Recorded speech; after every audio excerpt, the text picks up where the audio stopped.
अगदीच म्हणजे जेव्हा मी मानायला लागले ना तेव्हा माझे मिस्टर ऍडमिट होते.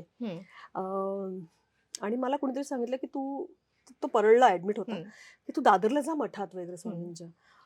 तर त्या अशी वेळ असते ना की कोणी जे सांगेल ते आपण करतो. मी गेले, संध्याकाळची वेळ होती आणि आरती चालू होती. मला रडूच येईल. पण आजही असं होतं ना बऱ्याचदा, काही आता मी स्वामींच्या कृपेने माझं खूप छान आहे, पण आरती वगैरे ऐकली की मला रडायला येतं. ते का मला माहित नाही, डोळ्यात पाणी येतं. सो तिथे मी रडते, मला लोक ओळखतायत, ही तीच आहे बहुतेक असं वगैरे. आणि मी स्वामींना एवढंच म्हटलं की मला ना डॉक्टरने ना हात वर केलेत. मला माहित नाही मला काय करतं, मला माझ्याकडनं काय करता येईल. मी त्यांना एवढंच म्हटलं की आत्ता जर वाचवलंच नाही या ह्याच्यातनं तर आयुष्यभर तो मला साथ देईल असं वाचवायचं.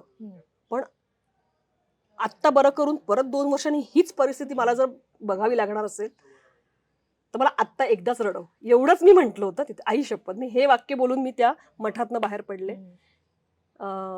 तो वार होता काहीतरी बुधवार का गुरुवार होता आणि शनिवारी सकाळी तो गेला. तर मला असं वाटतं झाली ती गोष्ट वाईटच होती, पण कदाचित मी जे म्हटलं होतं की मला पुढे, कारण मला माझ्या अंगात म्हणजे मी तेवढी स्ट्रॉंग नाहीये त्यावेळेला. मी कमवती होतीच, माझं छान, मी घर घेतलंय, माझं सगळं सेट, पण तरी सुद्धा नवरा जाणं, एक आधार जाणं, तर त्यावेळेला मी तुटले होते पूर्ण. म्हणजे मला मी काम वगैरे सगळं बंद केलं होतं. सो त्यावेळेला मला स्वामींनी मला ती प्रचितीच म्हणते की येस, हे नाहीये तुझ्या आयुष्यात पुढे, सो तू आत्ताच काय ते सहन कर. पुढची वर्ष तुला स्ट्रगल करायचं, तुलाच मुलीसाठी झटायचं आणि तुलाच करायचं सगळं. बरं, ते परीक्षा पण खूप बघतात. मी त्यांच्याशी भांडते त्यांच्या फोटो बरोबर, हे फॅक्ट. गप्पा मारणं म्हणजे बोलणं म्हणजे मी म्हटलं काय तुला अधिकार दिला माझ्याबद्दल असं कर, असं मी स्वामींना विचारते. मी त्यांना आजोबांच्या ठिकाणी मानते, मी त्यांच्याशी भांडते, मी बोलते.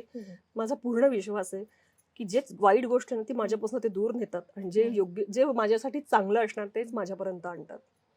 ते मला एक तारक मंत्र आहे ना, त्याच्यामध्ये एक लाईन आहे बघ, कितीदा दिला बोलो त्यांनीच हात, नको डगमगू स्वामी देतील साथ. सो मला वाटतं की ते तुझ्यासाठी आता लाईन मला ती आठवली आता.